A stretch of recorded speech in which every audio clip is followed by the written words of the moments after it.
Alrighty. Okay, so I hope that everyone had a nice and relaxing, but hopefully somewhat productive reading week.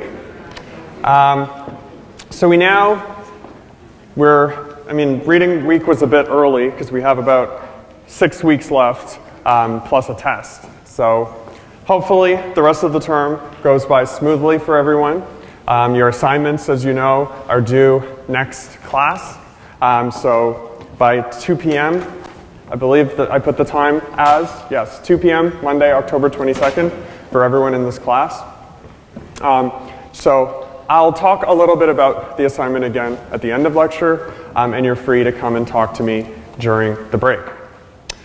Just an announcement about that. I reposted our lead TA's helpful announcement about office hours for your TAs. So please look at that announcement. If you cannot make it to the office hours of one of your TAs, of your specific TA, so let's say you're in Shelby's class or Howson's, if you can't make it at that time, please go to the office hours of another TA. The TAs will be more helpful in talking to you about your assignments than I would, as they're the ones that are grading. However, you're free to come and talk to me. A couple people did today, and you're free to talk to me tomorrow as well during my office hours or after class if you have any ideas you want to run by me.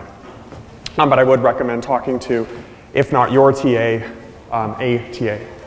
And the portable is, they're located in the portables P10619, which is right behind the MW building. So if you wander around a bit, you'll find it pretty easily. Hi. Okay, so as promised, this class is front-loaded. We began with a general introduction, the sociological imagination, what is it that we do? We then moved into 2 weeks of theories, and then now we move into methods. So I promise, though, after this week, we will delve into all of our nice little substantive topics. So next week we have culture, and then we have socialization, kind of how people grow up, and then we have gender and sexualities and inequality before the course ends, before the term ends. But this is the last of the core foundational weeks. Again, from my perspective, I think these weeks are a bit harder, but it's good to get them not only out of the way, kind of pragmatically, but these really do lay the foundation of everything else you'll learn in this course, or anything you'll learn in any other sociology, or more broadly, any social science class. Namely, the fact that we approach data with theories, we use certain methods, as we'll see this week, based on the perspectives we've chosen, and depending on what your research question is and what you want to find out, certain methods will be more useful than others. So as you develop your sociological imaginations further, you might come to see that people really have strong debates over kind of what method is best, or which method is the best. But in this class, we'll be discussing how the two kind of primary umbrella methods of quantitative, numerical, and qualitative, more data-rich approaches, how they're equally good, they just need to be used appropriately, depending on what your questions are and what your perspective is. So this week I'll try to walk you through that. And so again, the central kind of thing this week, so in weeks 1 and 2, it was what is the sociological imagination and what is it that we do? And now we take those questions one step further and say, okay, I'm starting to get a sense of what the sociological imagination is and what it is that sociologists do. I've learned a whole set of theories, and I'm now starting to apply them to different events. Now I'm really, totally interested, and I want to go out and I want to do this cool stuff. So this week is about doing cool stuff, which could be a synonym for research. Although maybe if you say that too much, you won't stay as popular as you already are. Okay, so this class will be a little bit different than some of the other lectures we've had so far in terms of how I've structured it. This the textbook chapter for this week, from my perspective again, was quite dense. It goes over all these different kinds of research methods. So what I'm going to do is try to anchor and kind of weave in more naturally all of those concepts by looking at three what are called exemplars, or good examples of three different methods.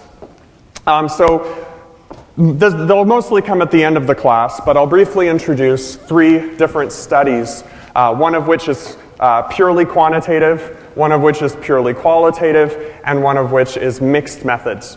And then we'll kind of open up in discussion after going through kind of how these researchers may have made the choices that they did, and what these methods have to offer. So the example of quantitative work that we'll use throughout this lecture is Professor Jeff Whitkey. He's a professor in the Sociology department at the St. George campus. He was actually the advisor when I wrote my quantitative exam. He passed me, so that's why I chose this article. No, that's not why, but maybe. So he wrote a really interesting article that was published a couple of years ago. And the central question of this article was, why is it, I guess he was looking more exploratorily, although he had some ideas. But basically the question was, are smart people less racist? And so by smart he meant, people have studied that in different ways. Through IQ measures is one way, but also through education and the kind of occupation a person has. So his question was, a lot of people tend to think smart people are less racist, but is this really the case? So he used what's called a nationally representative survey. So thousands of people were surveyed across America, and they were asked questions such as what their IQ is, what their occupation is, kind of how intelligent they think they are. And they were asked a series of things about attitudes towards Black Americans, attitudes towards ethnic minorities more generally. But as we'll see, they were also asked not just about their perceptions of other ethnic groups, but about whether or not they would support policies that would actually help ethnic minorities. So we'll see in Jeff Whitkey's study that there was an interesting finding that really you can only sort of find these kind of things through large-scale quantitative studies because you simply don't have enough data to work with otherwise. But he found that on the one hand, people that were highly educated and had high IQs, they talked in a way that was very racially liberal. So they said, no, of course, I'm 1 out of 10 on a racism measure. But when it came to actually supporting anti-racist policies, they didn't differ very much at all from people that were quote-unquote less intelligent or less educated. And as we'll see towards the end of the lecture, a quantitative study is good at addressing relatively simple questions, such as, do women earn less than men? Do younger people earn more than older people? Questions that have kind of one-layered outcomes. Quantitative studies are good because you can ask a ton of people a few questions. Okay, now the opposite kind of approach, exemplar of pure qualitative work. So Professor Lynn Davidman, she wrote an ethnography. So she did participant observation at multiple synagogues and Jewish women community groups. Her central question was, in an era where women's rights are on the public radar all the time, it's kind of interesting that there are a group of women that are actually entering into what's seen as a traditional religion. So her question was, why would women convert themselves to Orthodox Judaism? And she followed around these women, went to their clubs, and then as we'll see, kind of many of the things Durkheim and the functionalists talked about showed up in her data. People wanting a sense of community, people embracing their gender roles. So versus Whitkey's study, which was really just focused on 1 or 2 questions and seeing how thousands of people answered them, she looked at a couple very small communities, went in depth, and studied this meaning-making process. So borrowing a lot from Dorothy Smith, as we discussed the week before Reading Week, and she was focused on women as well, of really saying, okay, we have these theories and ideas about why women might do this in general, but let's look at one specific community for a fairly long amount of time and flesh out these ideas. And then lastly, we have a mixed methods case. So sociologists, if you want to know one thing, you want to know, is X this level? Is Y that level? What happened after a catastrophe? Did people's incomes go up or down? Did their happiness go up or down? That's when you would do quantitative. If you really want to get at a more fine-grained process, know exactly how and why it is that people are acting how they are, then you might want to do qualitative. But if you're researching something that you kind of want to ask both questions, so you want to know a general level or a general kind of claim about one thing, so you want to know, do women earn less than men? And then how do they make sense of that? Then you might do what Granfield did. So Granfield looked at working class students that were in law school, and this author discussed how, we've often looked at stigmatized groups, so ethnic minorities and women, and how they manage being students and also having this other identity. Remember Du Bois's double consciousness. But the author said, well, we haven't really looked at how working class individuals make sense of being in an institution that on the one hand has embraced them and allowed them in, but has also made very salient the fact that they're not economically privileged and they're not elite and they can't do many of the same activities as their peers. So Granfield did a quantitative component by surveying a whole bunch of students at a law school and finding out kind of basic demographic factors like age, familial education, family SES, all those sorts of things. But then also observed classroom dynamics, followed people around, made friends, and did interviews. So Granfield is a great example, as we'll see, of combining both the macro quantitative and the micro qualitative approaches to map out a landscape that otherwise had not really been mapped out. So they established that this was a social problem, and then they went in and really explained how and why it works. So I know all of this is kind of a mouthful. This is all just to, again, excite you for these maybe potentially dry methods you may be learning. Rooting this in three kind of good examples. Sorry, I realized I skipped this slide, but I thought it would make sense to briefly go into those exemplars first. So Whitby, Granfield, Whitfield, Granfield, and Davidman, how did they choose what they did? So I kind of took this from one of the modules of the chapter. I know they had a little interactive chart you could kind of plug in yourself. I think it's useful to know this. You don't need to memorize the order or anything. But this is a very kind of useful heuristic for thinking about how one may go about doing social research. So in general, research, remember, we learned the last couple of weeks that we're always seeing the world through theories. Theories are lenses, theories are perspectives. So the idea that we begin research with theories and our own kind of personal biases, opinions, attitudes, we also begin research with a particular area of interest. So for me, I've been quite clear that I'm always interested kind of in how people make difficult decisions, ranging from video games to pedophilia to death and dying to music choices. I'm very interested in how people kind of weigh pros and cons and often do things that they don't fully like. So you begin with an area of interest. So I want to study, how gamers stay in fighting game communities. Then, step 2, you conduct a literature review. So research is not conducted in a vacuum. I could go out and say, okay, I'm interested in studying gamers and kind of how they stay in these communities.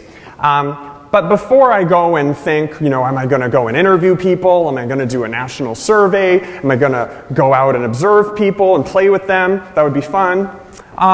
Before I do that, I would think, okay, I want to know what people have written about this topic. So I'm in sociology, so I'm going to go, and I'm going to go on Google, and I'm going to look up, gaming and sociology gamers, maybe gaming ethnography.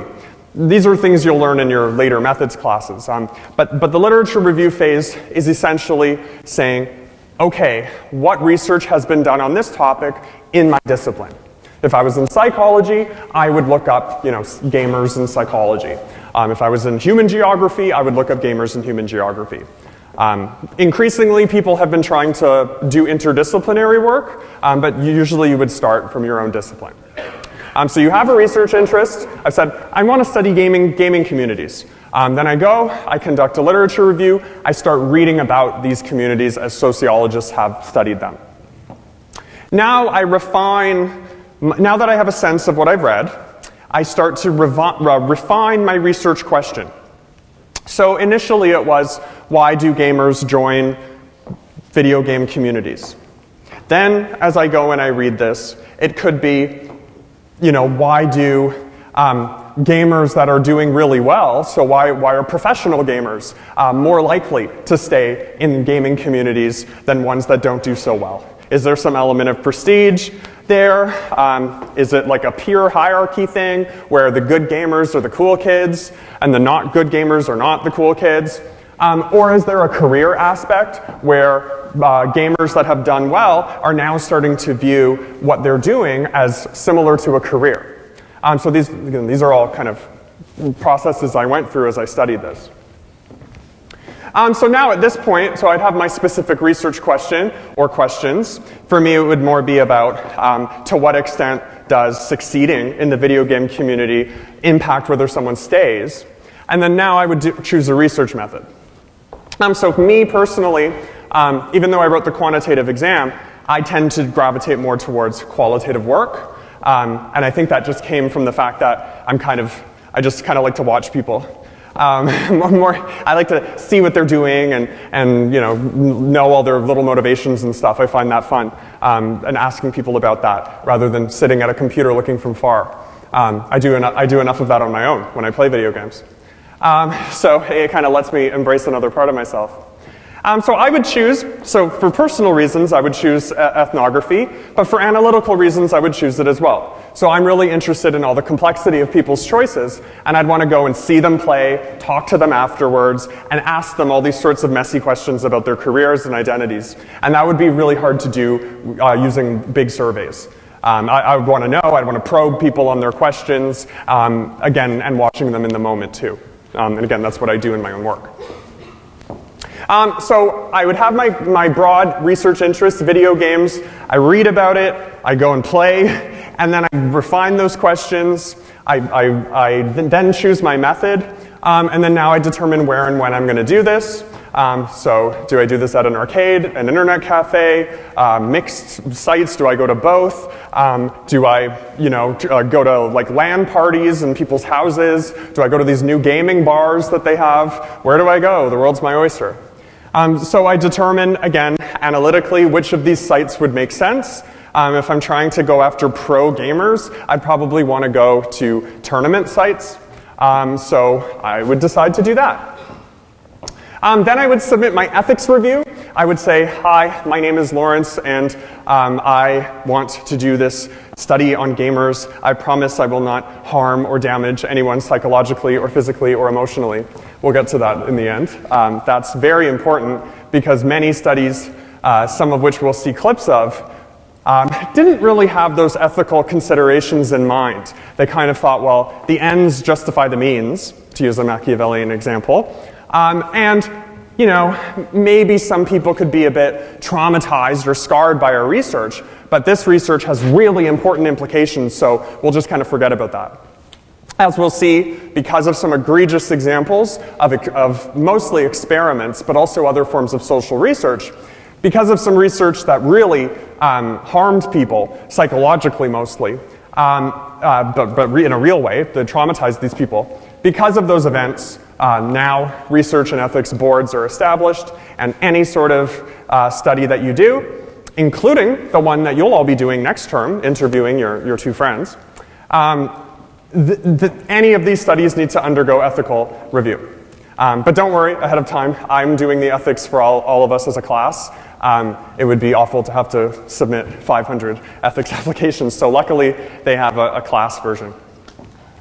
Okay, so then you do all of this, gamers, pro gamers, I'm going to go to tournaments, and I get ethical approval, yay, they give me the go-ahead. Now, I gather the data, so I go there, and I start writing my little memos, I interview people, I play the games, all this stuff, I'm like, ooh, I'm a researcher, but I'm not really. And then I gather the data, I analyze the data, and then I write my findings in the form of a manuscript or a paper. So I haven't done this with video games yet, but I've done this with the publications that I do have on employment and pedophilia and music and stuff. Ironically, as I mentioned before, my one initial interest that brought me into graduate school, I never kind of got to that ethics phase. So as I said, that's the general. Don't feel you need to memorize that. We'll be going through it sequentially. This is more just to remember, as I said, C. Wright Mills and Dorothy Smith were very critical of sociology, saying this discipline kind of had become rather oddly dehumanized, with people just kind of doing abstract research. So me presenting it this way, kind of around my own choices and the choices of the three authors, is really just to emphasize, and I think it's especially important because you're first-year students, just how personal this process is and how fun and meaningful it can be for you, but at the same time, there is a kind of logical set of guidelines that you use to do this. So I think sometimes the two things, using logical, rigorous methods, but then doing something personally meaningful, bridging those two often becomes difficult for students, I think. Methods courses were extremely difficult for me because I didn't have a sense of how to bridge those. So I'm hoping that filtering things through the kind of three exemplars and myself, who's not an exemplar, but the three of them plus me and my weird experiences, I hope that'll make these things all come more to life. So as I said, the slides are kind of here just to help reinforce some of the things I've said. I've kind of garbled all of it forward. I'll just go in more detail of the things I think you should really know about each of these stages. And again, this will help you in not only research that you do in sociology, but really in constructing any sort of argument. Okay, so we see this first in the literature review. So as I said, the literature review is not only about researching a topic and helping you refine your research question, but it's really getting at that question of what do we already know about this topic that I have an interest in. So you're probably already doing a little bit of this, although you're not reviewing a bunch of literature, you're just kind of looking at the textbook so far. But in your first assignment for this class that you're already doing in the theory paper, I think you're probably implicitly saying, conflict theory applies better to this case than, say, post-structuralism because of some sort of evidence that you have, or something you read in the textbook, or some sort of logical deduction you're making. So a literature review is saying, what other kind of people have thought about this topic? And importantly, you'll move towards this in your sociological careers, rather than using, evidence from newspapers and your own experiences. Those are good, but in a literature review, you would use what are called peer-reviewed sources. So these are journal articles that are published in things like the American Sociological Review, Poetics, things that you'll see on library databases that are sociologically peer-reviewed. Peer-reviewed means you have a bunch of professors that will read any manuscript or article that's sent to them, and they'll ask for revisions and changes to kind of get the article up to standard. And so that applies in any discipline.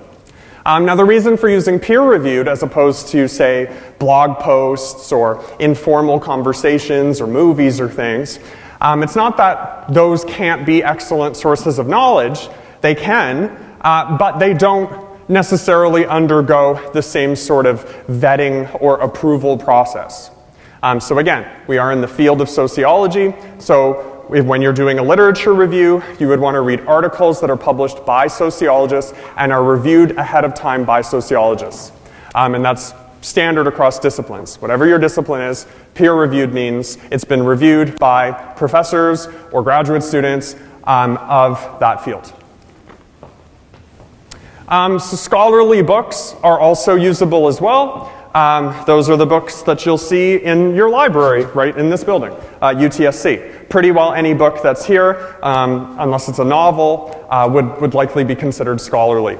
A kind of just cliff note for you to know whether something is definitely scholarly. You can rest assured that it is if it's written by a university press. So NYU Press or the U of T Press or Harvard Press or Oxford, all of those would count as academic sources. So this is useful just for you to know for the essays that come later in this course as well when you're choosing sources, that the expectation in this course and any other course in this department are that you pick peer-reviewed sociological articles and books. Unless the professor tells you, you can kind of pick one or two sources from the media or general interest. So the literature review again, now we get to the exemplars. So in general, again, you have a question, you're excited, I really want to know what people have studied about this. You go and you read in your field, and then now you start to refine your questions. So the 3 exemplars did this as well. These were obviously all people that had been professors for quite some time, and they had general interests. So for example, Jeff Whitkey largely studies race and income differences and inequality. David Min is cross-appointed in the Jewish department and gender studies at Brown University, I believe. So she studies women's interactions and the Jewish religion. And then Granfield is largely studies the sociology of deviance, so kind of more related to what I do. So Whitkey now, surveying the field and having already published a lot on this topic, thinks, okay, my question really is, how does intelligence affect racist attitudes? Then David Min asked, how do women decide to convert to Orthodox Judaism? And then Granfield asked, how do working class students manage stigma at a prestigious university? So you see the key commonality in all of these questions is that they can actually be answered. So this becomes extremely difficult. When you're thinking of research questions to do, they have to be answerable, but you shouldn't obviously already know the answer. If the answer is already clear, if it's undebatable, then that's not a suitable research question. The research question should be based on the literature review that you've done. So you've read generally about, remember, if you're thinking, does intelligence impact racism at all? I'm going to look at a bunch of surveys of students and people of different income levels and all of this and see their racist attitudes. After doing all of that, I still am left with this question of how does intelligence affect racist attitudes? Because if I didn't have the how, if I just had does it affect it, I would say, okay, yeah, it does. But I want to know how, and I want to know what exactly is going on. So this will become clearer when we get to it.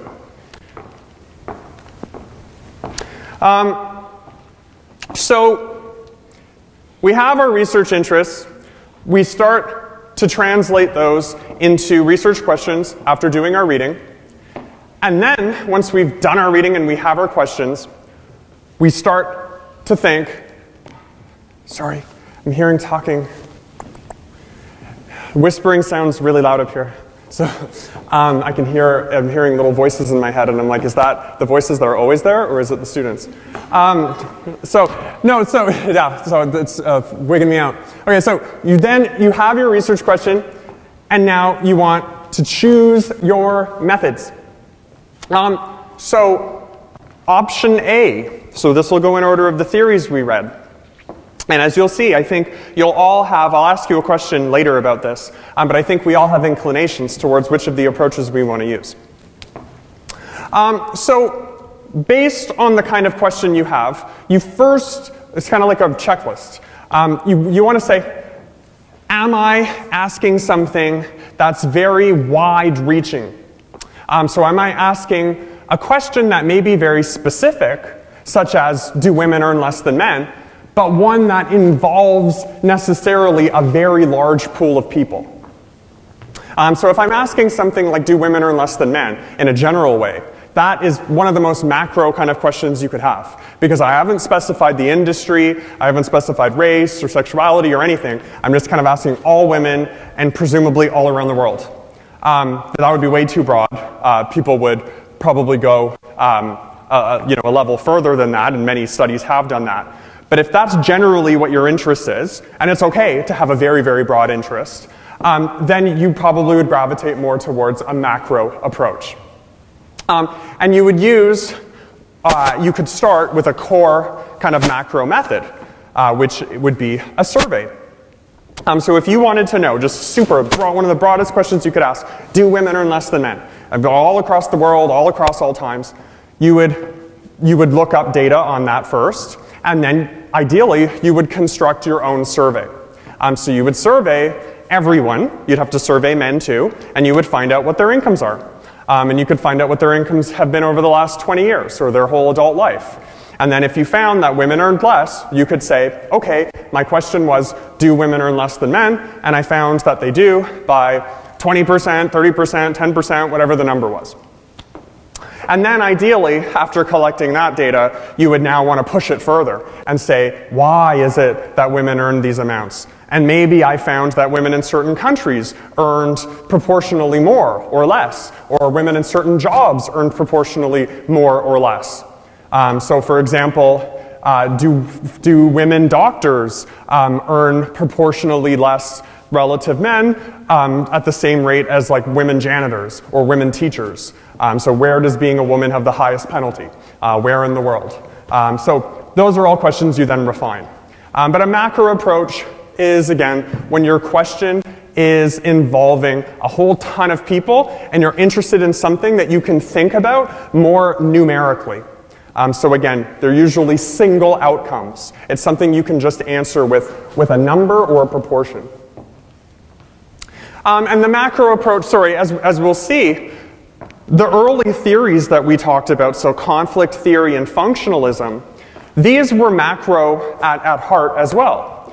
So think of conflict theory. Remember Karl Marx, Max Weber, and some of the other people that were mentioned in that, and then even how they kind of cascaded and impact post-structural theories, feminist theories, and all these other theories.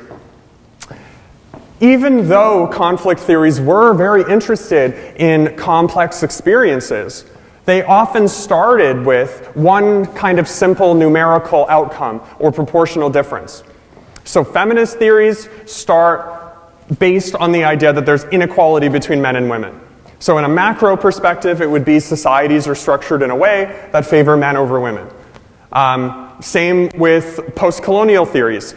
Post-colonial societies are structured in a way that favors whites over non-whites. Starting with that one macro approach, you then can go into more fine-grained studies. Functionalism as well, looking at what laws and policies and institutions do for various societies. They're interested in what those things do for everyone. So you'll see that those theories, which are hugely and have been influential on the field, just like quantitative methods and the surveys and kind of single outcome approaches that they've inspired, have kind of a twin or polar opposite. So the micro approach. So again, students and thinkers more generally, and people, everyone, often find that they are interested more in one or two of these approaches. One of these two approaches. So micro says, okay, I'm not really super interested in a point of data that I can literally point to. Or, it's fascinating that women earn less than men, or like it's a terrible thing and whatever, but I want to know why. I want to know particularly why this happens in this one job, in this one moment in time. I want to interview women and see why this is going on. So, micro approach, again, that was a kind of crisis I had in my own grad school career when I was going the quantitative route, and then I realized I really wanted to do life history interviews with people and just kind of find out all the messiness of their lives. Micro method involves, rather than doing big surveys, observing people what's called in situ, so kind of in their natural environments, so at their workplace, in their homes, if you're doing something about families or parenting, and interviews. So surveys obviously often involve interviews as well, as you would have read in the textbook. You could hand someone a questionnaire, or you could go face-to-face and ask people things and chart down their answers. But the major difference between a qualitative and a quantitative interview is that rather than kind of looking for those outcomes in the interview, in the qualitative interview, you're more interested in the person's reasoning process. So again, doing a literature review on the gender wage gap, you could already know that women earn less than men in a variety of industries. So rather than asking women really what their incomes are, that'll be like one question in your interview.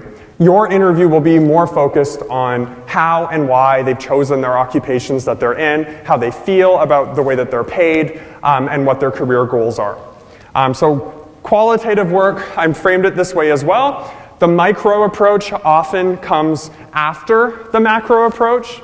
So even thinking about the origin of these methods theoretically, so sociology, as I said, started more with functionalist and conflict theory.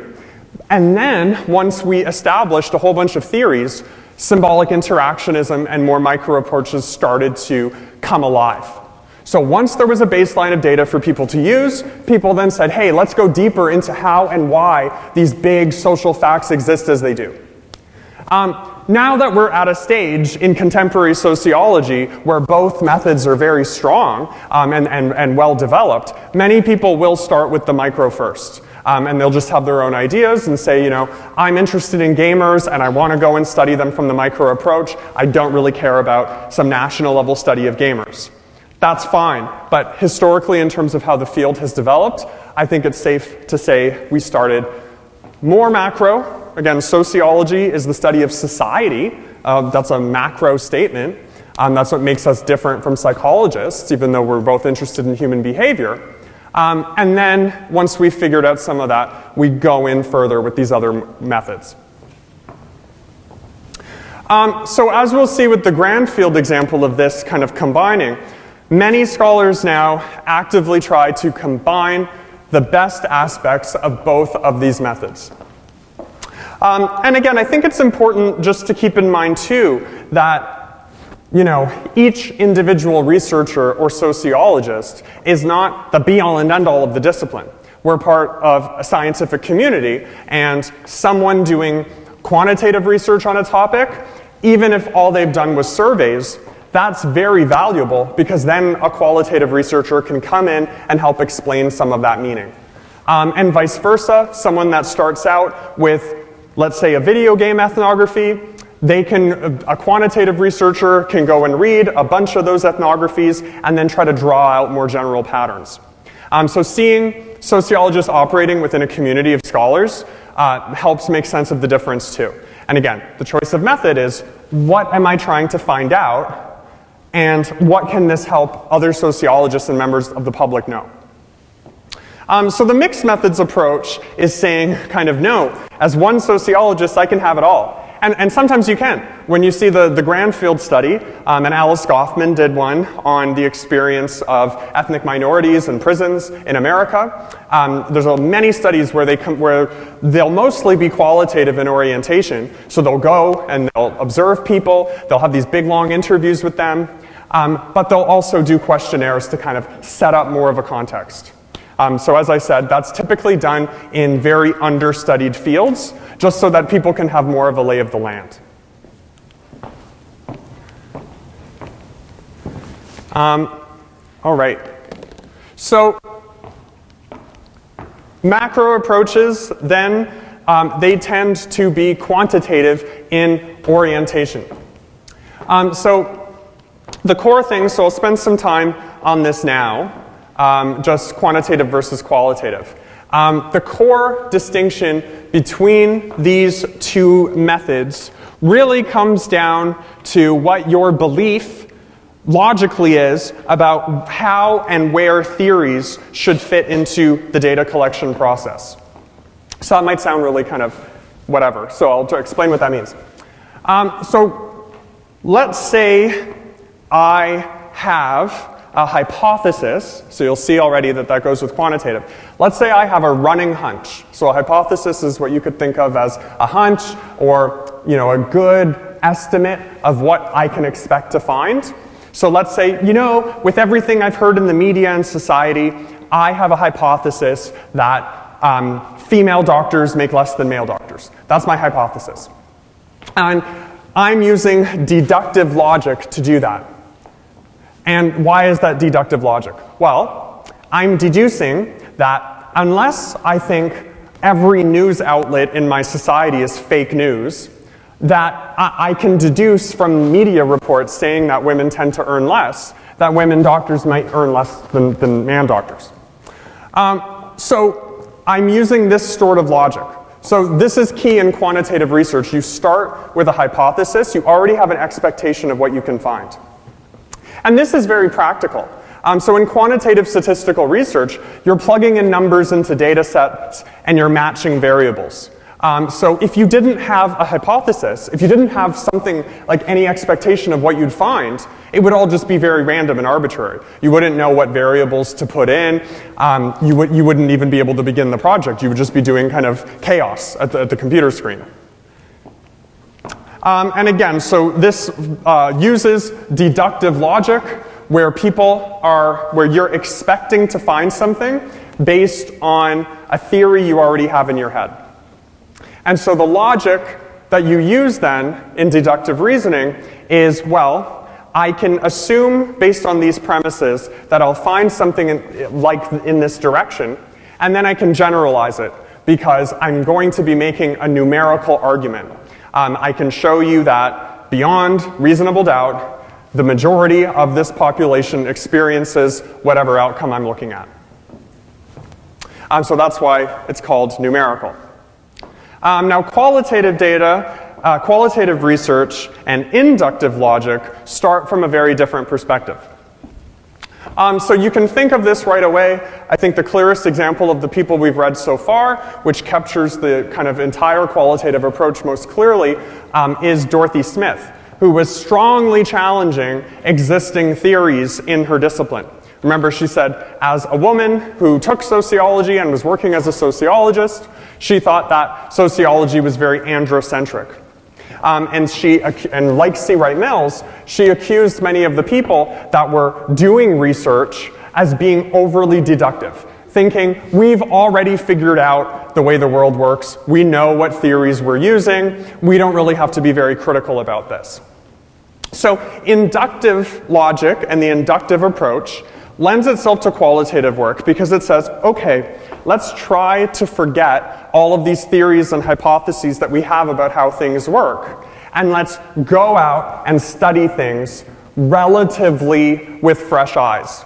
So this lends itself to qualitative, obviously, because remember, I said if you didn't have a hypothesis, you couldn't do quantitative work because you wouldn't be able to plug in any variables. If you don't have a question, you can't, you know, what are you going to tell the computer? So if you don't have a question, if your question is very broad and you just want to know, how do these people in this group experience this event I'm looking at? So for example, you know, I don't know anything about gamers, but I think it's fascinating that these people go to these tournaments. I'm going to go to a tournament and watch them play, and then I'll develop questions as I observe them. So my logic will be inductive. I'll use my sense observations, my capacity to see people and hear them. I will listen to them and talk to them, and then I will build theories from the ground up. So when I said sometimes qualitative research is done first, it's often done when people are kind of rejecting existing explanations. And they're saying, no, I have a feeling it's somewhat different, but I can't really plug in any variables in a big data set. I can't ask any big outcome questions, but I want to go and see. And I want to see if things are actually different than what they're being presented as. So again, things that are used here, interviewing, observations, so watching people. As we'll see, content analysis. So that's something I did. So I had kind of my little micro moment, I guess, when I was doing my research on pedophiles, and I just thought, you know, the way that these men in my sample, the way that they looked at their sexual identities didn't fit a lot of the literature on deviance and crime. That I was finding that the way pedophiles were discussing their sexuality was actually very similar to a lot of the people I had interviewed that talked about their failed careers and their gaming experiences. I found these people were much more confused about what their identity should be, and were trying to change much more in a way than the literature had made it seem.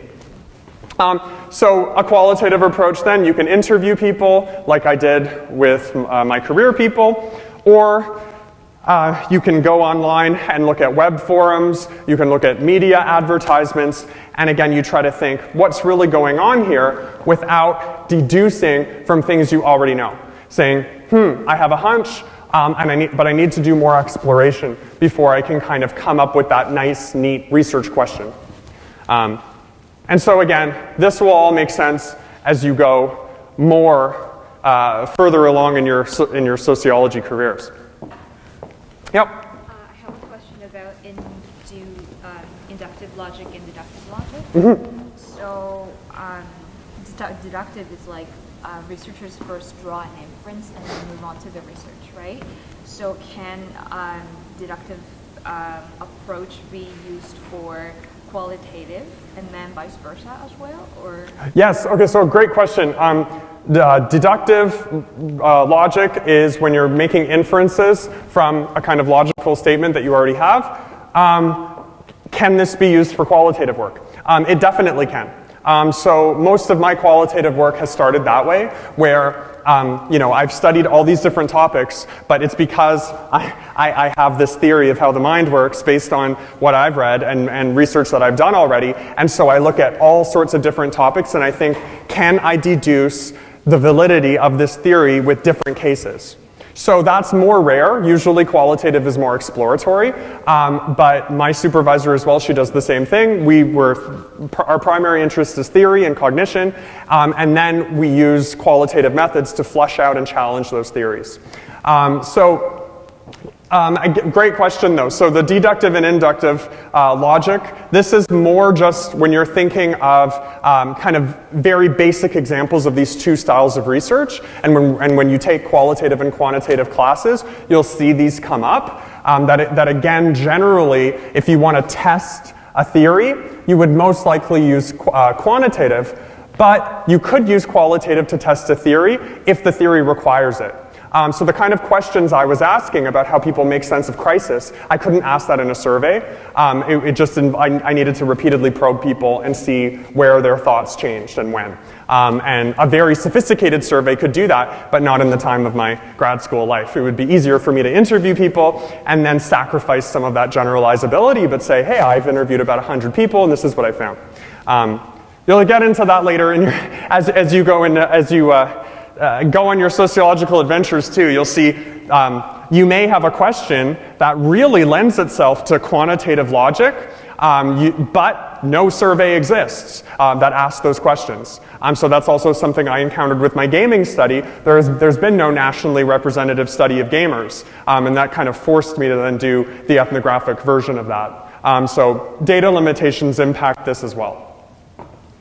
So just before the break, so just again the slides, again as I said, this lecture is a bit, it's organized a bit differently from some of the other ones because I'm just trying to explain these things to make them simple, because I think this is one of the harder chapters of the textbook.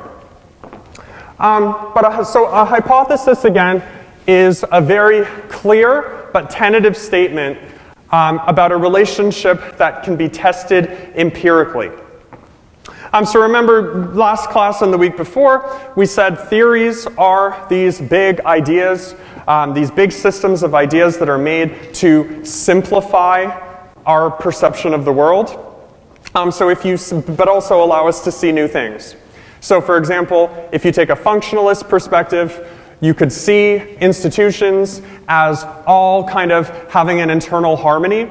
So even though an institution may have some bad aspects, if you're looking at it from a functionalist perspective, you might say, well, the good in this institution probably outweighs the bad. So for example, looking at prisons, you could say, yes, there's a lot of bad things about prisons, but if we get rid of them, who knows what might happen.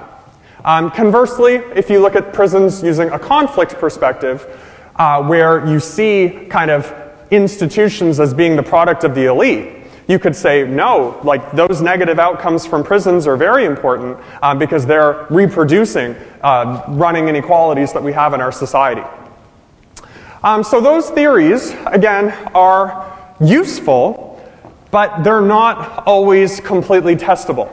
As I said, no one has been able to disprove functionalist theory or conflict theory or feminist theory or any theory you use because they are quite general. So hypotheses are much more specific. A hypothesis is kind of a statement of an expectation. And that's why this comes after your literature review, right? So you have that general interest in gaming communities. You read everything you can get your hands on about gaming communities as they've been studied by sociologists and maybe psychologists. And then you develop a kind of tentative expectation of what you think is happening in the world. So your hypothesis could be gaming communities with more than 50 members are much weaker in terms of their cultures. So tight gaming, maybe the size of the gaming community matters. You can go in any direction at this point, but the key is that it's something that hasn't already been talked about to death by people in the community, but it's also something you can test empirically. So again, you can't really prove whether it's a conflict theory or functionalist, whether that supports it. You can make some claims for aspects of that, but you can make a more narrow hypothesis to test. And then I mentioned the variables. This is the last thing I'll say before the break. When you're creating these hypotheses, it's a very useful kind of thought exercise to do because it forces you to break up or theorize all this complex reality that you're seeing into what are called independent or dependent variables. So essentially, the dependent variable is the thing you're really interested in. And the independent variable is the thing that can be varied or manipulated. So just as a question, because I know this was, you already covered this when you did the nice readings for this week, I'd just like to give an example and see what you think. Because this can get tricky, but once you know it, it's like knowing how to ride a bike. You kind of know it forever. Although I don't know how to ride a bike, so that's a bad example. So in the case of the gender wage gap, if I'm interested in seeing whether women earn more or less or the same as men, what would my independent variable be? Anybody? So look at the definition. So it can be varied or manipulated. So let's say I'm interested. I'm looking at everyone in the population, and then I'm dividing them or manipulating them by gender, and then I'm interested in their income, right? So what's the independent variable if I'm looking? Yep. Yeah, gender. So why is that the independent? Okay.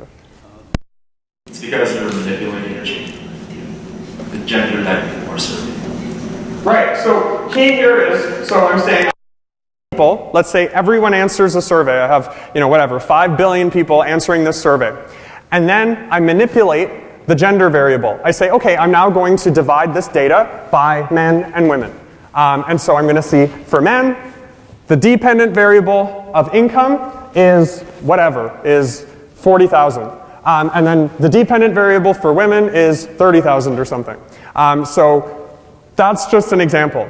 So if I'm interested also in let's say we'll see this with Jeff Whitkey, but if you're looking at the extent to which someone supports a policy, the policy support is the dependent variable. It's kind of whatever the thing, the event, the phenomenon you're interested in. So for me, with gaming communities, if I'm looking at why people stick around, gamers sticking around is my dependent variable, and then my independent variable could be the size of the community, the gender proportion, how old or young the people are in the community. All of those are independent variables, meaning I can manipulate them in the sense, not that I'm like being sick or evil to them or something, but I can say, okay, let's make up all these different worlds, and let's look at a gaming community that was all men, one that was all women, one that was young, one that was old.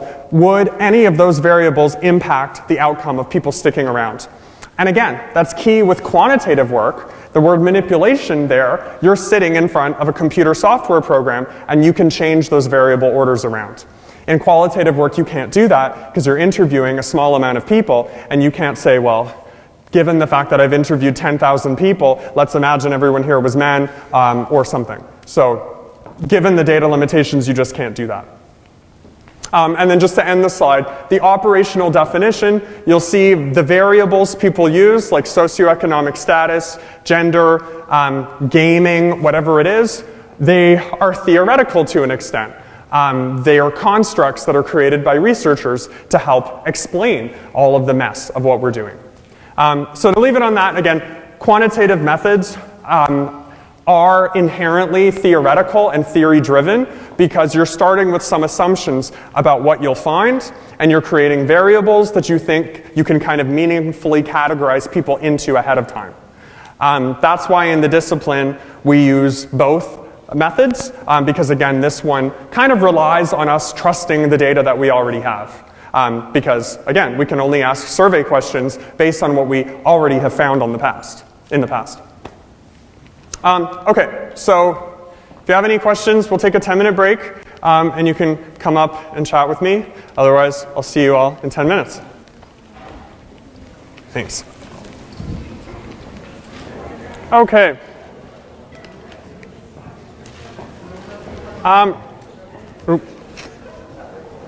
Always forget. All right. So when using deductive logic and quantitative research studies,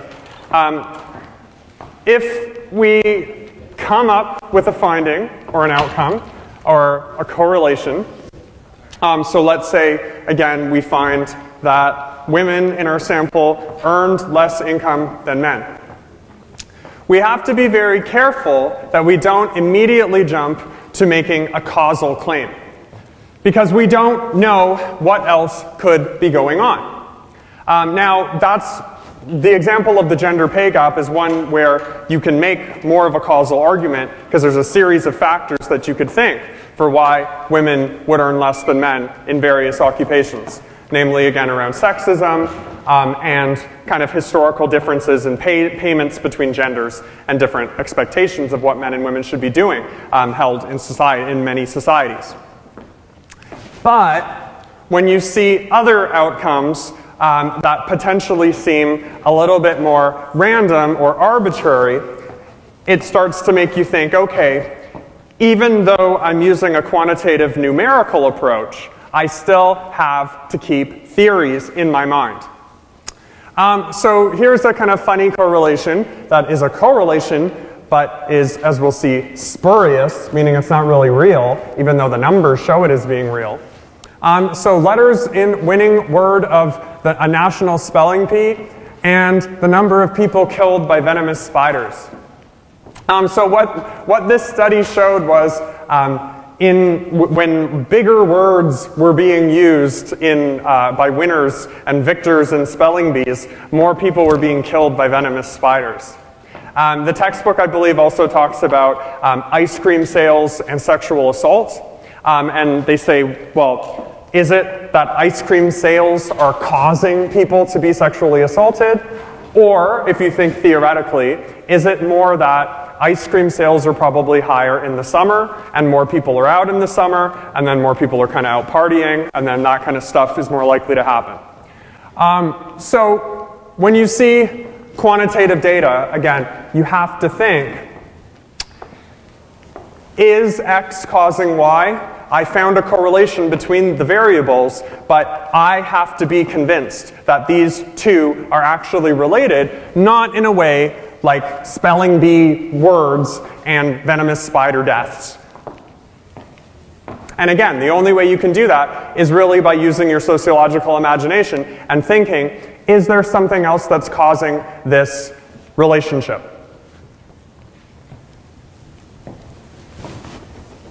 So I already kind of talked about choosing data sources. So this is just a review slide for you to have to think.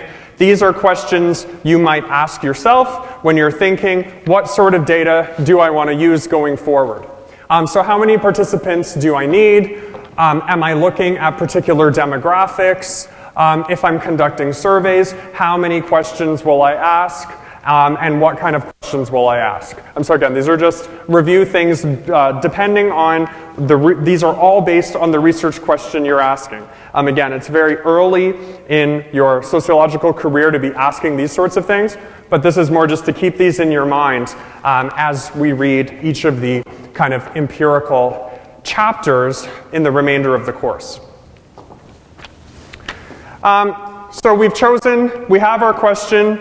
We've narrowed it after doing a literature review. We've chosen our method, and then we've kind of chosen the actual sources of data. So whether we do our own survey, go and observe, pick an online web forum, and then we go and we get research approval. So what is research approval and why is it important? So as I mentioned, in the mid-20th century, so we always come back to this funny kind of time period. I don't mean funny in that way, but it's funny that it keeps coming up in this course. I didn't realize that ahead of time. But C. Wright Mills and Robert Merton, remember, were writing in 1950, 1960. Sociology at this time, many sociologists were starting to question how and why we were doing our research.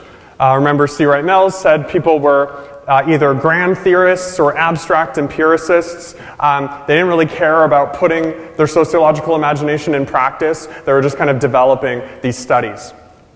So there are a series of studies that were done in a way which did not respect what we'll see are kind of the core tenets in the Research and Ethics Board. And these are namely the commitment to not harm participants and to respect their autonomy and dignity. So one of the studies that the textbook talks about is Stanley Milgram, the shock experiment. So here, you'll see in the photo, you can kind of see it there. Essentially, people were trained to shock other people and like to physically shock and harm them. And there was a whole kind of reward system built in for why they should do this. And this was supposed to test how and why people defer to authority. So these people kind of thought, they weren't even really being co-opted into doing this, but they just thought they would look bad in front of the researcher, who was someone that worked at the university, someone that they may have a position with later. Many of these people were students. And they essentially, the study found that they would very quickly hurt other people to kind of boost their own position.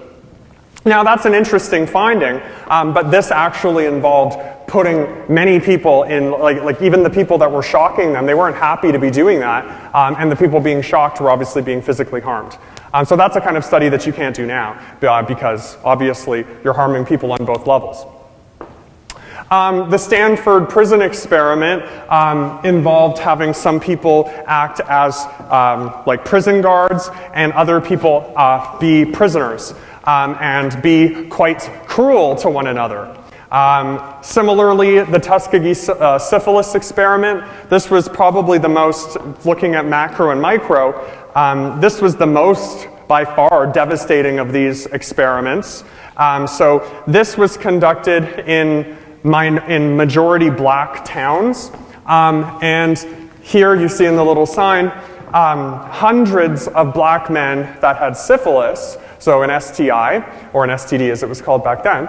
Hundreds of men with syphilis were left untreated and undiagnosed, not told by doctors that they had syphilis, and told by doctors in some cases that they didn't have syphilis, so that researchers could see what the long-term impact of this infection was. So this was a natural experiment, and again, far beyond the Milgram and the Stanford prison experiment, in that this was actual people in communities that were just left with infections and lied to for the sake of science. So basically treated like lab rats. And the Tuskegee one, again, it wasn't just any individual, it was all black men. So it was, and that was in a time pre the race revolution in the 60s and 70s, when black Americans were treated quite unfairly. And so this study came under massive, this was a key study in developing research and ethics boards to ensure that people didn't think within the confines of the ivory tower that you could be experimenting on people in the real world in that sort of way. So the commonality between all of these examples is that, as we'll see, they didn't respect a series of core principles that all research and all researchers should respect. So first, respect for persons, autonomy, and consent. Clearly, in the Tuskegee syphilis example, these men were not consenting to this. They didn't know that they had this infection and were being undiagnosed. They were taking part in some minor surveys, and then they didn't realize this was actually what they were consenting into. Similarly, with the shock experiment and the prison experiments, people were not opting into the kind of levels of psychological harm that they came and often did experience. So principle number one is respect for persons. Again, that you shouldn't be putting people in situations that may have harms that they may not recognize at the time. So people often got around this before by saying, well, you know, if people don't think it's harmful, then it's okay. But now you have to take your methods to a research board of professors and community members and say, hey, do you think this might have some unintended consequences or some latent consequences, to bring in Mr. Merton? And so the research board will say, I think your interview questions are okay. Maybe you want to provide some people with some resources here, and debrief them a bit, but I don't think you're going to harm anyone with this.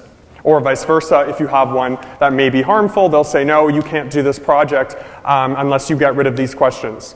So for example, that happened with me when I was a research assistant at the Mississauga campus. We were doing a study on the student experience, so giving surveys to all first-year sociology classes at UTM. And we had a series of questions about gang involvement, and they wanted us to take those out, which we eventually did, because even though we thought it was useful just to kind of map out whether we were interested in if anyone felt pressured to join gangs in certain neighborhoods, well, all neighborhoods there, we were just looking at the whole thing. And they said no because, and they brought up a good point. They said, well, if you may be forcing people to put themselves in harm's way. Even though you're saying you won't publicize the data, you don't know where someone could be filling out the survey, because it was something we were doing on Quercus. So they raised a whole bunch of good points, and so we kind of scrapped those questions, even though we think they would have been helpful. So related to that, so respect for persons, autonomy, consent, more generally, this issue of welfare. So number one, you have to make sure that the research you're doing has no kind of tangible risks for people. There's always the risk of some psychological harm. So people, you know, if you're even in my own interviews talking to people about their jobs and their career choices, you know, if someone starts to talk about like a personally traumatic event at work, being bullied in the workplace, being fired, having severe unmet expectations, I can't control for that, and I'm happy when people share those things with me, as hurtful as they are to hear. It's good data to have. But I have to be careful in the way that I frame my questions, that I'm not trying to trigger people and excavate emotional pain in them, and that I can kind of be sympathetic. So I wouldn't ask them all sorts of questions like, would you consider yourself a bully in the workplace?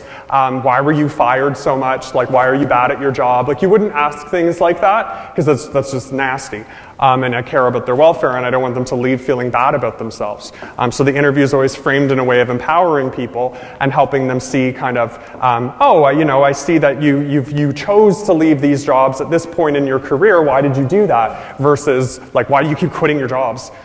You don't do that because you care about the person's welfare. And it's when you're constructing it, again, you'll get the feedback from the research board saying, I think your questions are too harsh. I think you might send someone on a spiral. Don't do that. Here's suggestions for how to change them. So again, it's about ensuring that you're actually helping the people you're researching. So that's C. Wright Mills' claim again of helping people not be cheerful robots and seeing things also involves not being nasty to people and actually being concerned about their welfare.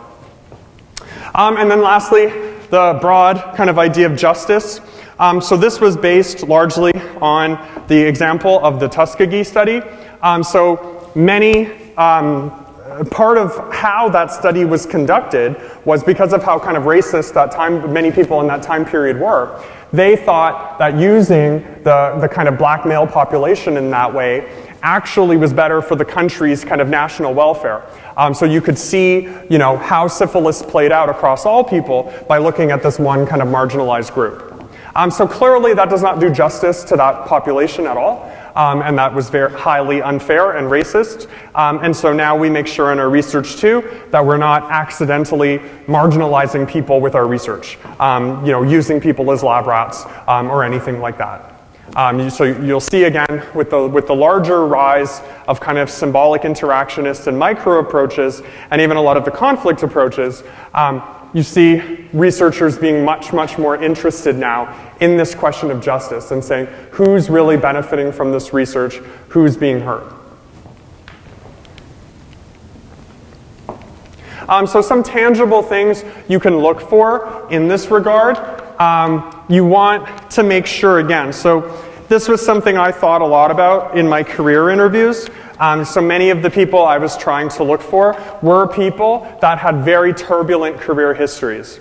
So I knew that they could be vulnerable to questions about kind of career success and failure. If I'm interviewing single mothers that have had really rough time in the labor market, and people that worked at a series of kind of low-paid call center jobs, I had to be careful in the way I framed my questions that I wasn't seeming as though I was just trying to pull out information from them and judge them and things like that. So I was aware that for many of these individuals, they may not have had a whole lot of contact with kind of professors and university people, and they might feel judged by this, and that this was more about career planning and helping them kind of regroup and giving them another perspective. So this becomes important too in thinking of things that might interfere in your research. And again, interfere sounds cold, but you have to think, okay, again, I have this idea of what I'm going to do, but looking at who I'm talking to, can I really do it? Might something else come up? I may be well-intended, but may I be causing harm? So pre-existing psychological or health conditions. So if, let's say you're doing an interview with some sort of offender population, so people that have been imprisoned, or you're looking at people with, people that are going to, say, CAMH, so they're in a mental health institution. In those sorts of cases, you'd want to be really careful that you don't re-victimize these individuals or ask them questions that make them really feel bad about their situations. Again, you want to kind of frame things around people's strengths and around how other similar people could learn from the research that you're doing. Cognitive and emotional factors. Again, if you're dealing with people that have cognitive or emotional issues, you want to make sure that you're not scarring them in the process. Socioeconomic status as well. So if you're talking to a group, again, that is economically marginalized and has not had a whole ton of access in the aggregate to university as an institution and to surveyors and all of that. You want to make sure your survey is very clear and that it doesn't seem exploitative. And legal status, again, so if you're interviewing people, you want to make sure you're not asking them things that force them to out themselves. So say someone that is not a legal resident in the country, you don't want to be asking people questions about their legal status and permanent resident status and all of these things. Or if you're doing an ethnography at a nightclub, you don't want to card people or something and ask them, are you underage? Because first, that'll change the rapport of what you're doing, and then second, you could get them in trouble, so that's a harm. So personal harm again, then there's research risk as well. So you have to think first of the people you're interviewing. Is there something I may not have factored in that could predispose them to being harmed by my otherwise innocuous kind of safe study? And second, though, you have to think, is the research that I'm doing actually safe? So again, when I filed my ethics for my career study, I had to think about all of these things.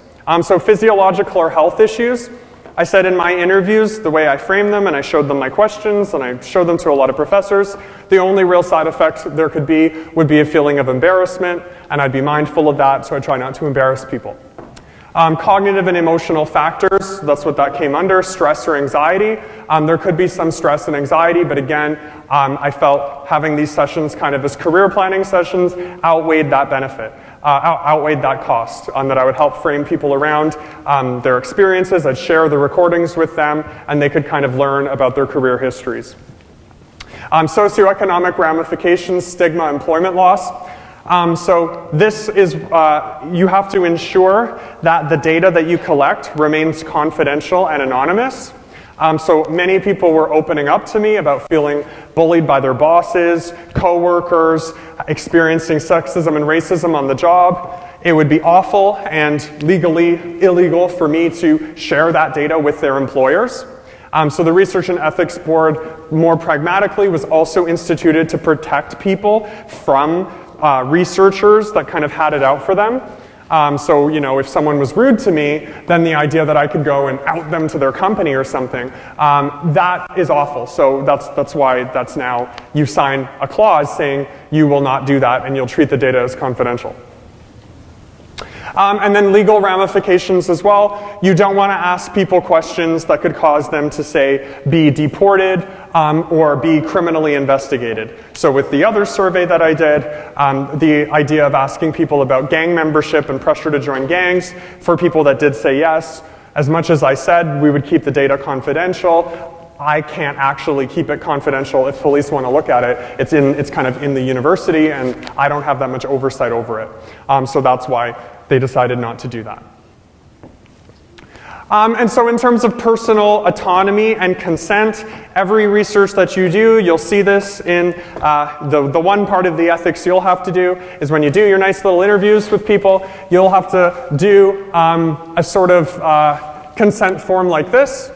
So I'm just using this from the professor that taught this course previously. Professor Kathy Little, assistant of sociology, you'll see her name there. This was her consent form for when she did her bookstore study. I could show mine as well, but I think her study was more successful than mine, so it makes more sense to show one that actually happened and worked. Mine kind of went wonky. So in this consent form, you tell them what you're studying, what the purpose is, how you're going to do it, the benefits and risks. Just it's all kind of formulaic. And then that participation is voluntary. You can opt out at any time. You may or may not receive compensation. They'll tell you kind of, in my interviews, I gave them $20. In other interviews, sometimes there isn't money, sometimes it's more. It all depends on the funding that they have and the kind of study that's going on. And so I'm skipping over the video just for sake of time, but you can watch it on your own. I have the links on the slide. I usually don't like showing videos in class anyway. I mean, I do, but I like talking, so it's weighing talking versus showing the video. But I recommend watching the Stanford prison experiment. So the link is on the slide. I'm sorry, I just, it's very hard. I don't like to give up the podium. Then we'd have to stay longer because it's 15 minutes. Okay, so you've gone this far in your data collection journey, or your research journey. You've decided on everything you're going to do. This is my question. I've reviewed it. Now I've specified the question. This is my method. This is how I'm going to do it. Now you do it. Step 7. That's why there's nothing really. You just gather the data. You do it. You said, I'm going to interview people. You go out and do it. I'm going to look online on web forums. You do it. I'm going to run these variables in a survey. I'm going to do it. Now the harder part. Step 8. So you have your data. So for me, I did my interviews with the call center people. Now I have to analyze it. So I think again, have I chosen a quantitative method or a qualitative one? So if it's quantitative, if I got my computer all running, my program, so I have R, my kind of coding software, I have my data set open, I'm looking at this big data set where they interviewed 500,000 people over like 10 years. So I open up my program and I run the statistical analyses that I want to use. So the various kind of regression techniques, univariate, multivariate, stochastic, all of these things that our videographer would know who's studying statistics. So we do all of this complex stats depending on what our research question was. The most common in sociology is multivariate regression. So that would be saying you have one dependent variable, so say income, and then you have multiple independent variables. And you see the impact of those multiple independent on the one dependent. So for example, if you were looking at the gender wage gap, you would have kind of gender as your core independent variable shaping income, but you would also have things like occupation, age, work history, family SES, all of these sorts of things that help you paint a picture of how and why it is that women earn less. Because it could just be that they're in different jobs. So you'd want to rule that out by showing other independent variables. So quantitative, again, you set up the computer, you go and you run the data. Qualitative now is much messier. I know this firsthand. Messier doesn't mean harder, it just means different. Because there's so many different things you can do with the data once you've recorded it. So for me, and for the Orthodox Judaism study, which we'll get to, if you go out and you talk to a bunch of people with large open-ended surveys, you have a ton of data in front of you. And you have to think, how do I make sense of this? You're going to do a bit of this in assignment number 3 next term. But some of the things they use are, well, qualitative researchers have their own data software. NVivo is a popular one. Here you would take an interview transcript. So you'd interview someone, you'd record it. In your case, you won't necessarily record it. But typically you could record it, or you would take notes. Then you put your notes in the software, and then you start highlighting and making codes. So kind of the way you would highlight in a textbook or an Evernote or Kindle, you start to try to create themes and codes out of what people have said. So if you interview 2 people and you say, oh wow, at like 10 minutes in, they really start to talk the same way about this experience, even though it's different, you code that as something. You say like, oh, these 2 people in very different jobs both talked about the role of unmet expectations or like feelings of unfairness. So that's a theme in my data. So qualitative, again, is much messier and open-ended. In my own research, I've tended to use what's called narrative analysis. So once I've fully had like a 3-hour interview with someone, it borrows on psychoanalysis, I then look and I say, okay, was this person trying to like convince me of a point? Were they making an argument? What were they really saying? How did this fit into what I think their persona is? So a kind of psychological way of looking at interviews, which I found to be productive. But other people are very different. So again, qualitative is much more open in that way, and it's guided by your own theories. And then so lastly, so you've done that. You have your great findings. You said, you know, I found that big gaming communities suck and they need to be small. I mean, I'm not going to write it that way or it'll never get published, but I find big gaming communities are not amenable to strong organizational cultures or whatever I frame it as. And then I write it, and then I think, okay, I'm going to present this at a conference, and then I'm going to send it to a good journal, and I'm going to get it in a book. And all of these things, on the one hand, are for building your own resume, but ideally, they're supposed to be for having research and findings that future sociologists and researchers can use to formulate their own ideas. So the idea is any study that's done can then be refined and further reanalyzed by other researchers.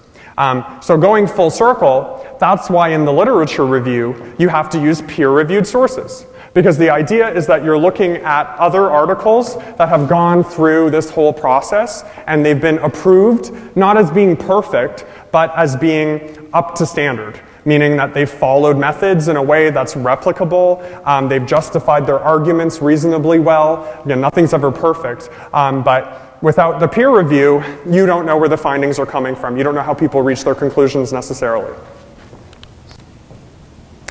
Okay, so before we get to what they actually did, so just because I'm sorry for this, this lecture being so kind of front heavy, just me saying everything. If you had to answer these questions, what method would you use? So number one, how does intelligence affect racist attitudes? If you wanted to do that, what kind of method would you use?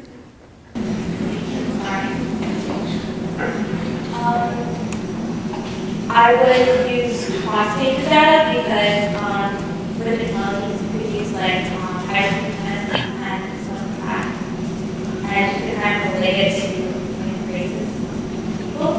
Yeah, so take racist people and then use their attributes methods and yeah.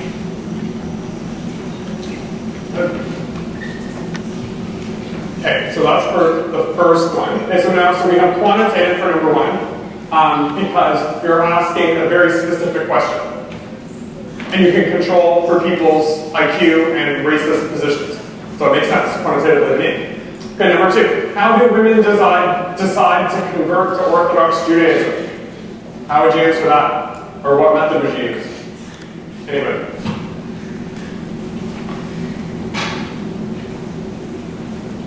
Oh.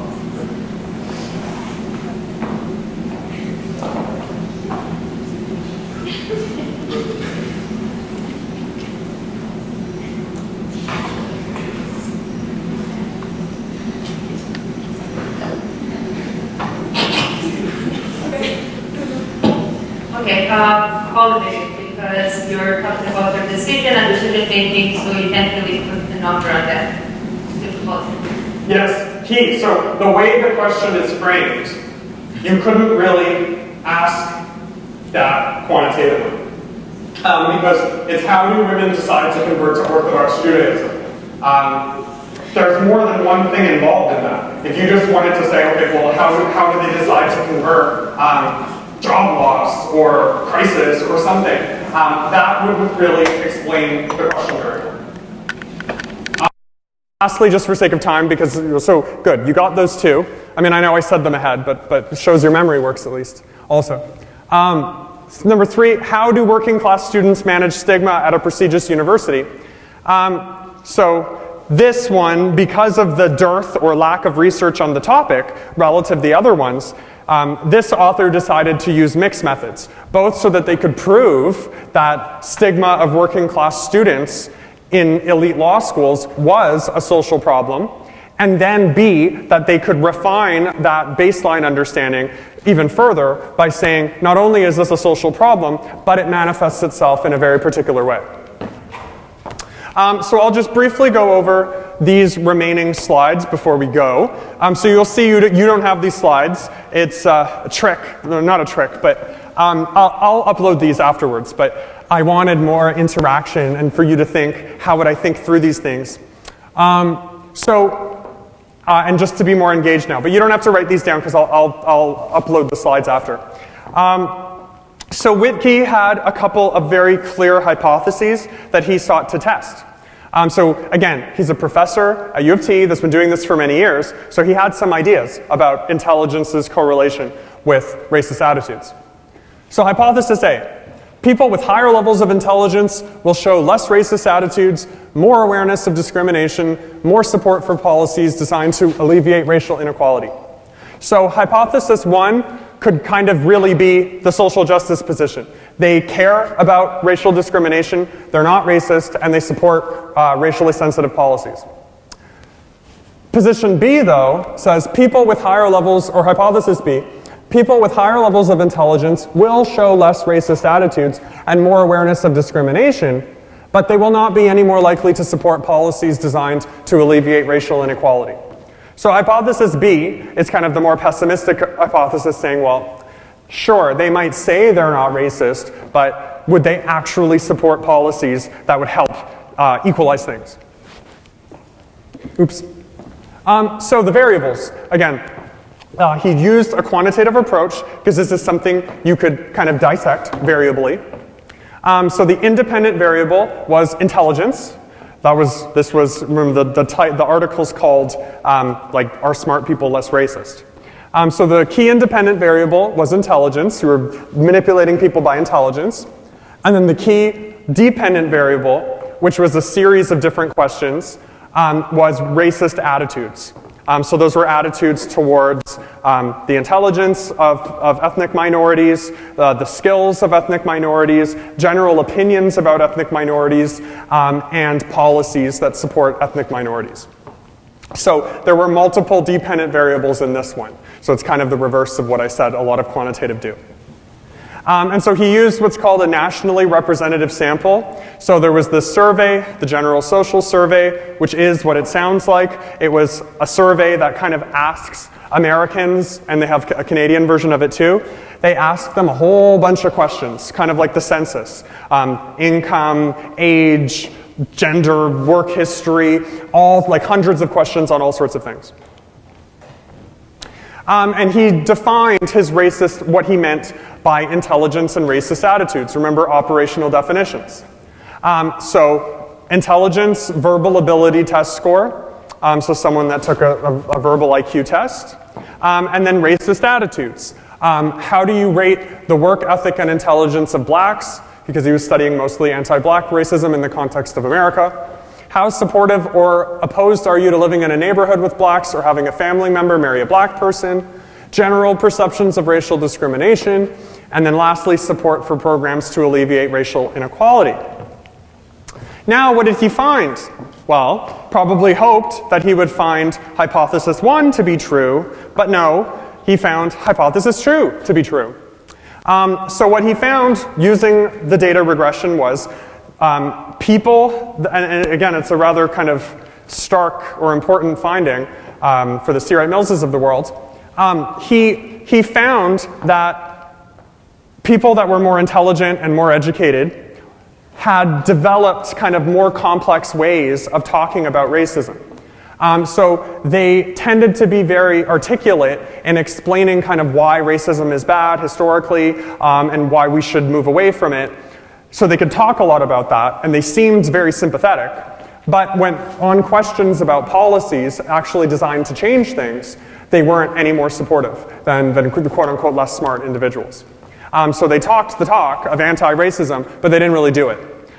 So that obviously had implications for how we get more support for these policies when people maybe sometimes want to seem sympathetic to a cause, but aren't necessarily sympathetic. So that's a quantitative one. I'll just go quickly over the other two for time. So a pure qualitative one was David Min's was her study on women who chose to convert to Orthodox Judaism. And so because she was very interested in the meaning-making process, again, this is a very complex decision that someone makes. They're choosing to enter a religion as an adult. She interviewed people and observed them in synagogues, in like Jewish churches. And she wanted to know how and why these women reached this as their conclusion of what they were going to do in their adult life. And so after interviewing and doing participant observation of these groups, kind of like me with my own data, she went through what she did. She looked at her transcripts, she looked at her memos, and she came up with 4 key kind of themes across these women. So theme number 1 was structure, that this religion provided a sense of structure and continuity in these women's lives. So remember Durkheim talked about the power of religion, and Comte as well, how when you move away from a theological time, people could feel anomic or lost. They could miss a sense of community or family. So this echoes a lot. There's a lot of research on religion that finds this as well, that people turn to religious groups later in life, and also spiritual circles. A lot of people that get into yoga for a more community aspect of it as well. There are many movements people join, and groups that people join for this sense of community and family, not even just the religious component. Contra what you might think, or what some people might think about traditional religions, these women actually really liked the kind of gender roles that were being promoted in these communities. They felt they were powerful and meaningful for them. So that went against a lot of research that says, with the feminist movements, women are more likely to be atheists. So here this said, well, actually they liked the gender roles, and they found in these communities they were still supported. And then they felt also they joined this community because they wanted a belief system to be able to pass on to their children. So again, she found this was a complex group of women who really wanted something to believe in. They liked this community, and they wanted it to kind of stick around. So lastly, working class law students. So Granfield did interviews the same way that Davidman did, but she also wanted, they also wanted a bigger kind of macro approach of how these students navigated law school. So they did interviews and what's called overt and covert participant observation. So overt participant observation is when you tell people, hey, I'm going to go and hang out with you. Covert is when you kind of sit in. So if I had like a mole in this class, if I had a student sitting somewhere and they were like taking notes on everyone, then that would be covert. But don't worry, I'm not doing that. Or am I? Well, covert sort of is the fact that we're being filmed, so I could be watching that and taking notes on people. I'm not doing that either. So overt and covert participant observation, this researcher was going to the schools, seeing how professors were interacting with working class students, seeing how more elite students were interacting with these individuals. And they did a large-scale survey as well of law students, just to see, okay, this is what I saw at this one school, but I want to know more. I want to know if this holds across multiple schools, and I want to know if these individuals' experiences are linked up really with their demographic realities. So adding a layer to the study. So the major findings of this study was that working class law students indeed did feel like stigmatized outsiders. They couldn't participate in many of the clubs. They felt their interactions with professors were much weaker. They felt they had to make it by faking it. So they became very distanced from other students and from themselves. Many of their previous interests they had to try to mask. They had a hard time fitting in. And then they had a lot of guilt and ambivalence. So knowing that for many of them, they were the first person in their family to be in this sort of institution, they were paying a lot of money, often going in debt. Many of their friends, they saw working in very different occupations from them, and they felt kind of that they were disrespecting their own communities. And ambivalence, meaning that they were proud of what they had done with their lives and where they had made it, but again, having this sense of almost remorse, of thinking, is this the best thing I could have done? Is this worth it? Am I kind of selling out?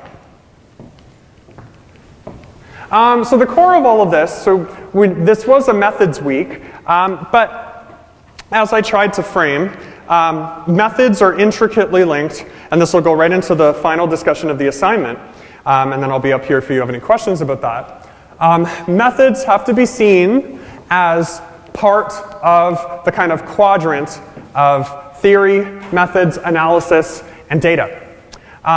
So we started the course with theory, but theory is only meaningful because we're interested in data. So theory helps us make sense of all the messy empirical stuff around us, all the things that are going on, all the forms of inequality, the forms of progress, just what's going on in society. We see that through lenses, through perspectives.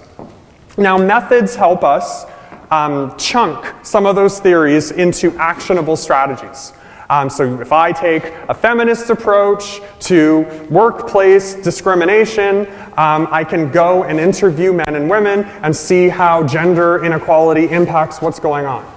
If I take a functionalist perspective, I can go and see how and why taxes are necessary in society by doing some big survey about how countries that have higher tax rates have better social programs or something.